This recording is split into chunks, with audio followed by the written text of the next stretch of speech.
தூத்துக்குடி அகரம் பகுதிகளில் படகில் மக்களை மீட்கக்கூடிய பணிகள் தொடங்கியிருக்கிறது. சிக்கியுள்ள மக்களை படகுகள் மூலமாக மீட்டு வருகிறார்கள். கூடுதல் விவரங்களை களத்திலிருந்து செய்தியாளர் சல்மான் வழங்குகிறார். சல்மான், கூடுதல் விவரங்கள்.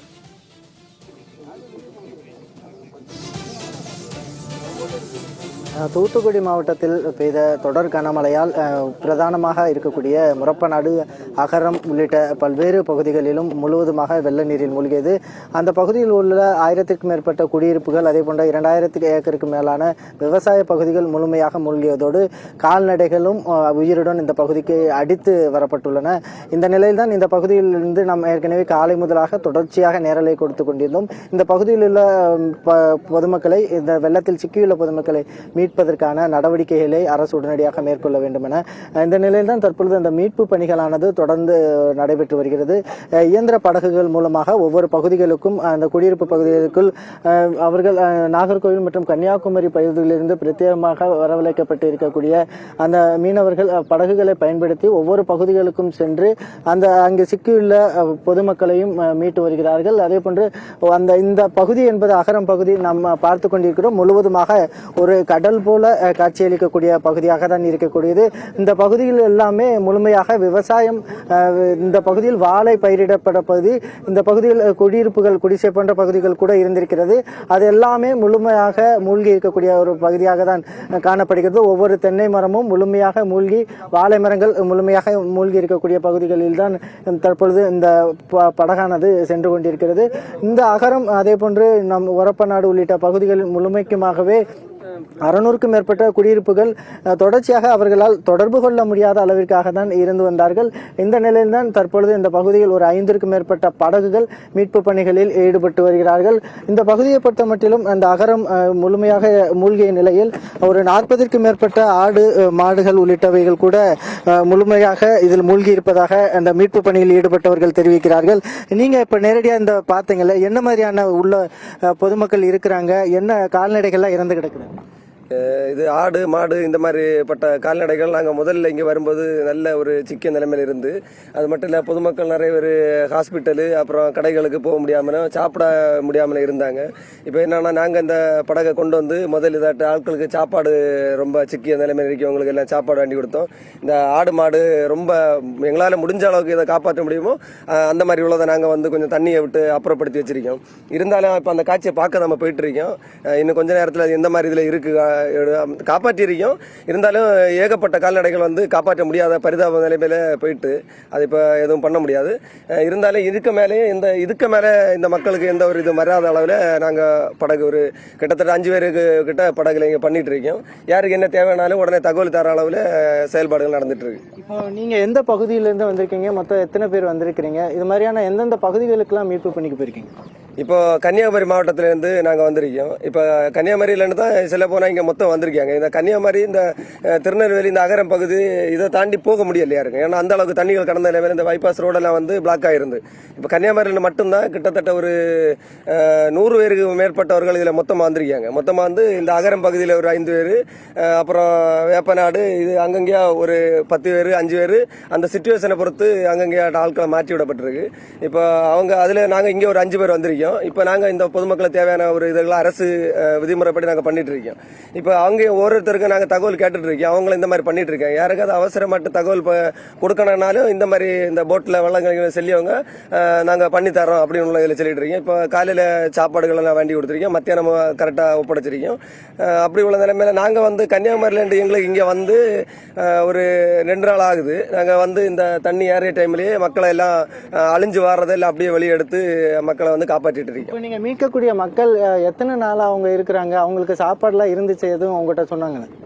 கிட்டத்தட்ட ஒரு இந்த மழை தொடங்கினதுல ஒரு 5 நாளைக்கிட்ட கொஞ்சமாக தண்ணி ஏறி அவங்க வந்து சாப்பாடு கொஞ்சமாக அடிபட்டு வேலைகள் செய்ய முடியாமல் அவங்க வயலும் சின்ன பின்னமாக மாறி அப்படி ஒரு வாரமாக ஒரு கஷ்டப்பட்டு இருந்தாங்க. இப்போ நாங்கள் வந்ததுக்கப்புறம் அவங்களுக்கு கொஞ்சம் அரசாங்கத்துக்கு இதுபடி கொஞ்சம் கஷ்டங்கள் தீர்ந்து சாப்பாடுகள் டைமுக்கு கிடைக்குது. அந்த மாதிரி இப்போ கொஞ்சம் கஷ்டம் இல்லாமல் இருக்காங்க. தொடர்ச்சியாக இது போன்ற மீட்பு பணிகளில் ஈடுபடக்கூடிய அகரம் போன்ற பகுதிகளில் தான் தொடர்ந்து இந்த மீட்பு பணிகளானது நடைபெற்று வருகிறது. இந்த அகரத்தை பொறுத்த மட்டிலும் முழுமைக்குமாகவே மூழ்கி இருக்கக்கூடிய காட்சிகள் தான் நாம் தொடர்ந்து பார்த்து கொண்டிருக்கிறோம். காலை முதலாகவே முரப்பநாடு, அதே போன்று அதனை சுற்றியுள்ள ஒரு 10க்கும் மேற்பட்ட ஊராட்சி பகுதிகளில் முழுமையாக துண்டிக்கப்பட்டு அந்த பகுதியில் உள்ள பொதுமக்கள் என்ன மாதிரியான ஒரு நிலையில் அந்த குடியிருப்பு பகுதிகளில் தவித்து வருகிறார்கள் என்பது குறித்தான ஒரு சந்தேகமும் இருந்தது. இந்த நிலையில் தான் இந்த பகுதி முழுமையுமாக அது கடல் போல காட்சியளிக்கக்கூடிய அந்த நிலைதான் தொடர்ந்து ஏற்பட்டு வருகிறது. அந்த பகுதியில் இருக்கக்கூடிய ஒரு குடியிருப்பு பகுதிக்குள் அந்த பார்க்கலாம், அந்த குடியிருப்பு முழுவதுமாக மூழ்கி அதில் ஒரு இடுப்பளவிற்கான தண்ணீரில் அங்கே சிக்கிக் கொண்டிருக்கக்கூடிய நபர்களையும் கூட பார்க்க முடிகிறது. ஒவ்வொரு பகுதிகளுக்கும் நேரடியாகவே செல்கிறார்கள். அந்த பகுதியில் யாரேனும் இருக்கிறார்களா என்ற மீட்பு பணியில் கூட ஈடுபட்டு வருகிறார்கள். அந்த பகுதி முழுவதிலுமாக ஏராளமான ஆடுகள் செத்து இறந்து அந்த வெள்ள நீரில் மிதக்கக்கூடிய ஒரு பரிதாபமான ஒரு காட்சிகளைத்தான் நாம் தற்பொழுது பார்த்து கொண்டிருக்கிறோம். அந்த அகரம் பகுதியில் விவசாயிகள் ஏற்கனவே அவர்களை சந்தித்து பேசிய பொழுதே சொல்லியிருந்தார்கள், கால்நடைகள் பிரதானமாக அவர்கள் ஆடு மேய்க்கும் தொழில், அது போன்ற தொழிலில் ஈடுபட்டு வந்திருந்தார்கள். விவசாய பணிகளோடு அந்த கால்நடைகளை அந்த பணிகளில் தான் அதிக அளவிற்கு வாழ்வாதாரமாக வைத்திருந்த நிலையில் ஒரு 40க்கும் மேற்பட்ட ஆடுகள் அந்த பகுதி முழுவதுமாக உயிரிழந்த நிலையில் கிடைக்கக்கூடிய ஒரு காட்சிகளை பார்க்க முடிகிறது. அந்த பகுதிகளில் உள்ள ஒவ்வொரு மக்களையுமே மீட்கக்கூடிய அந்த பணிகளில் ஈடுபட்டு வருகிறார்கள். அந்த ஆடுகள் இறந்து மிதக்கக்கூடிய காட்சிகள் என்பது அந்த விவசாயிகளுடைய ஒரு மிகப்பெரிய ஒரு மன வேதனையை ஏற்படுத்தி இருக்கிறது. அந்த இறந்து போன அந்த கால்நடைகளும் கூட வெள்ள நீரில் அடித்து முழுவதுமாக செல்லப்பட்டு ஒரு 50க்கும் மேற்பட்ட ஆடுகள் வளர்த்திருந்த நிலையில் அந்த ஆடுகளை வளர்த்திருந்த நபர்கள் சொல்வது அறியாத ஒரு துயரத்திற்கு ஆளாகி இருக்கிறார்கள். மற்றும் அகரம், இதே போன்று ஒரப்பநாடு ஆகிய பகுதிகள் முழுவதிலுமாக தற்பொழுது மூழ்கி இருக்கக்கூடிய நிலையில் அந்த மீட்பு பணியானது தொடர்ந்து நடத்தப்பட்டு வருகிறது. ஒவ்வொரு பகுதியில் உள்ள மக்களும் இந்த படகுகளை கை நீட்டி தங்களுக்கு உதவி வேண்டும், தங்களுக்கான உணவு வேண்டும், தங்களை மீட்டு தாருங்கள் என அவர்கள் அழைக்கக்கூடிய காட்சிகளை தற்பொழுது நாம் பார்த்து கொண்டிருக்கிறோம். நேரடியாகவே அந்த பகுதியில் அந்த கால்நடைகளை இழந்து தவிக்கக்கூடிய அந்த விவசாயியை உடனடியாக மீட்பதற்கான நடவடிக்கைகள் நேரடியாக நாம் ஒளிப்பதிவாளர் சந்தானம் காட்டிக் கொண்டிருக்கிறார். அந்த பகுதிகளில் என்ன மாதிரியான ஒரு சூழல் உருவாகி இருக்கிறது என்பது குறித்து வெளியில் உள்ள நபர்களுக்கு தெரியாத அளவிற்கு தான் இந்த பகுதி முழுமைக்குமாக மூழ்கி இருக்கிறது. அந்த வகையில் தான் தற்பொழுது அந்த மீட்பு பணியானது தொடர்ந்து ஒரு அரை மணி நேரமாக நடைபெற்று வருகிறது. மிகுந்த ஒரு எதிர்பார்ப்போடு இருந்த ஒரு மக்களுக்கு ஒரு பொங்கல் பண்டிகை அடுத்த ஆண்டு தொடங்க உள்ளது என மிகப்பெரிய ஒரு மகிழ்ச்சியோடு இருந்த காலகட்டத்தில் இதுபோன்ற ஒரு வெள்ளத்தால் ஒட்டுமொத்த வாழ்வாதாரம், விவசாயமும் மூழ்கி கால்நடைகளும் மூழ்கி இருக்கக்கூடிய ஒரு மன வேதனையான ஒரு நிலையில் தான் தற்பொழுது அந்த பகுதி மக்கள் இருந்து வருகிறார்கள். தொடர்ச்சியாக இந்த அகரம் பகுதி முழுமைக்குமாக விவசாய பகுதிகளும் கால்நடைகளும் முழுமையாக மூழ்கிய நிலையில் ஆங்காங்கே இருக்கக்கூடிய அந்த தோப்புகளில், அதே போன்ற வயல்வெளியை ஒட்டியுள்ள பகுதிகளில் இருக்கக்கூடிய குடியிருப்புகளில் உள்ள மக்களை மீட்பதற்கான பணிகள் தொடர்ந்து நடைபெற்று வருகிறது. யோகேஸ்வரன்.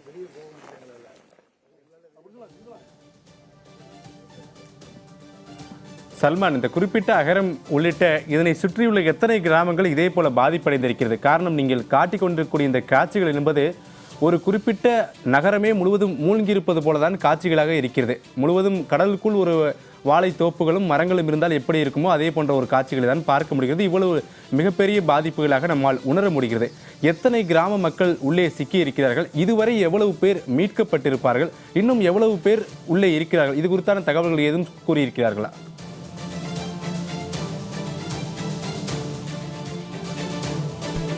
நிச்சயமாகவே நாம் ஏற்கனவே காலையிலிருந்தே சொன்னது போல அந்த உரப்பநாடு என்பது முழுவதுமாக மூழ்கிய பகுதியாக மாறிவிட்டதன் காரணமாக அந்த பகுதி உரப்பநாடு பகுதியை சுற்றுவட்டார பகுதிகளில் மட்டும் ஒரு 600 வீடுகள் முழுமையாக மூழ்கிய நிலையில் தற்பொழுது அந்த வெள்ளத்தில் கூட ஒரு பாம்பு அந்த பகுதிக்கு செல்லக்கூடிய காட்சிகளும் கூட நாம் தொடர்ந்து பதிவு செய்து கொண்டிருக்கிறோம். அந்த உரப்பநாடு பகுதியை பொறுத்த மட்டிலும் ஒரு 600க்கும் மேற்பட்ட குடியிருப்பு பகுதிகள் இருந்து வருகின்றன. அதே போன்று போன்றுதான் அந்த உரப்பநாடுக்கு அருகே இருக்கக்கூடிய அகரம், பொந்தம்பள்ளி, அணையூர் உள்ளிட்ட அனைத்து பகுதிகளிலுமே இதே போன்றுதான் ஒவ்வொரு பகுதிகளிலும் ஒவ்வொரு கிராமங்களிலுமே 500க்கும் மேற்பட்ட குடியிருப்புகள் இருக்கின்றன. அந்த குடியிருப்புகளுக்கு செல்லக்கூடிய சாலைகள் முழுமையாக வெள்ளத்தில் அடித்து செல்லப்பட்டதுதான் பிரதான ஒரு பிரச்சனையாக இருந்து வருகிறது. அதனால்தான் அந்த பகுதியில் உள்ள மக்கள் அவர்களாக மீண்டு வெளியே வர நினைத்தாலும் கூட வர முடியாத அளவிற்கு இந்த வெள்ளத்தில் சிக்கி இருக்கிறார்கள். தற்போது வரைக்குமாக இந்த படகுகள் மூலமாக ஒரு 50க்கும் மேற்பட்டோரை மீட்கும் பணிகளானது தான் தற்பொழுது நடைபெற்று வருகிறது. தொடர்ச்சியாக முரப்பநாடு தாண்டி கடந்து இருக்கக்கூடிய பல்வேறு பகுதிகளிலும் கூட ஏராளமான சணல்பட்டி உள்ளிட்ட பகுதிகளில் அந்த பகுதிகளில் தான் இன்னும் ஒரு ஆயிரக்கணக்கான மக்கள் தவித்து வருகிறார்கள். அவர்களை மீட்பதற்கான நடவடிக்கைகள் இன்னும் இரவு வரைக்குமாக தொடர்வதற்கான வாய்ப்புகள் உள்ளது. தற்போது வரைக்குமாக ஒரு 50க்கும் மேற்பட்டோர் மீட்கப்பட்ட நிலையில் இன்னும் ஏராளமானோர் குடியிருப்பு பகுதிகளில் தவித்து வருகிறார்கள். அவர்களை மீட்பதற்கானவும் அவர்களுக்காக உணவுகளை வழங்குவதற்கான நடவடிக்கைகளை இன்னும் துரிதப்படுத்த வேண்டும் என்ற ஒரு கோரிக்கையும் கூட எழுந்துள்ளது. யோகேஸ்வரன். சல்மான், பல இடங்களில் மீட்பு பணிகள் அரசு அதிகாரிகளோ அல்லது மற்ற யாரும் தொடங்கப்படவில்லை அப்படின்ற குற்றச்சாட்டுகளை கூட நம்முடைய செய்தியாளர்கள் வைத்து வருகிறார்கள். நீங்கள் இருக்கக்கூடிய இந்த குறிப்பிட்ட அகரம் இல்லை முரப்பநாடு உள்ளிட்ட பகுதிகளில் மீட்பு பணிகளை தொடங்கியிருப்பவர்கள், குறிப்பாக இந்த படகுகள் மூலமாக மீட்பு பணிகளை தொடங்கியிருப்பவர்கள் யார்? மக்கள் என்ன சொல்கிறார்கள்? அரசு அதிகாரிகள் வந்தார்களா? அவர்கள் குறித்த நிலைமையை கேட்டறிந்தார்களா? இது குறித்தெல்லாம் மக்கள் என்ன சொல்கிறார்கள்?